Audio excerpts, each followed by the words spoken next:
We started to work on the days of the week and the words for today, yesterday and tomorrow, etc.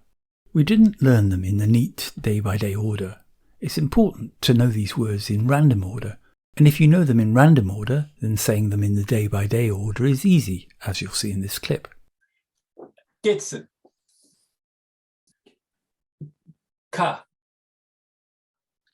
水、木、金、土、日。 はい。 And then we got to practice using these words, giving us a chance to use what we'd started at the end of the last video, talking about the past. 明日は木曜日です。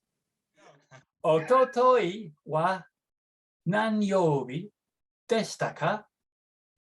We got to explore the time dimension more in the next clip with us asking our teacher to write different things such as katakana characters or our names in Japanese, and us providing a running commentary as the action unfolded. This simple exercise meant that the words and grammar became easily associated with the time dimension without any need for rules or explanation. The connection was visible and obvious. すみおさんはろを書きます。すみおさんはろを書いています。すみおさんはろを書きました。はい。 The next clip arose spontaneously because we were picking up the theme of writing, and Carl showed us his notebook, which we all felt was pretty small, especially since, as you'll see, everyone else had a big notebook. Okay. カールさんのノートは小さいです。はい。私のノートは小さくないです。This way of saying that something is not small didn't become part of my Japanese repertoire for some time. In fact, it wasn't until several months later, after I'd been helped to say the weather was not bad, that I suddenly felt that this way of making negative descriptions had fallen into place.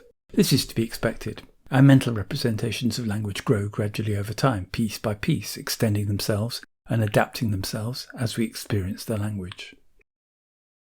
The next clip shows a more extended piece of work exploring the time dimension. You'll notice that I make the same mistake 3 times, but correct myself easily. Indeed, it looks as if I don't even realise I'm changing something in my sentence. I suspect this means that this part of Japanese was almost fully automated, and the slip arose from the extra mental load needed to add the time dimension. ようこさん、はい。赤い棒を取ってください。はい。ようこさんは赤い棒を取ります。もう一度。ようこさんは赤い棒を取ります。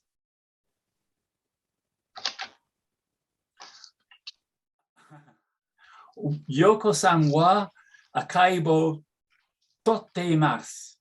もう一度。ようこさんは赤い棒を取っています。ようこさんは赤い棒を取りました。取りました。取りました。取りました。はい。もう一度。ようこさんは赤い棒を取りました。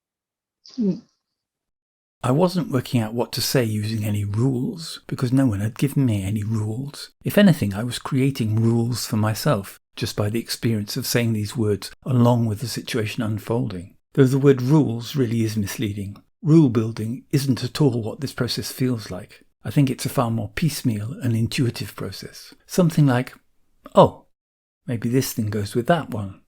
Or perhaps this needs to follow that. Or, this seems a bit similar to something I vaguely remember from a few weeks ago. It was noticeable at the time that the pace of my progress in Japanese was picking up. This is characteristic of learning this way. The more you know, the more connections a new thing can make. So the easier it is to pick up these new things, and the whole thing starts to snowball.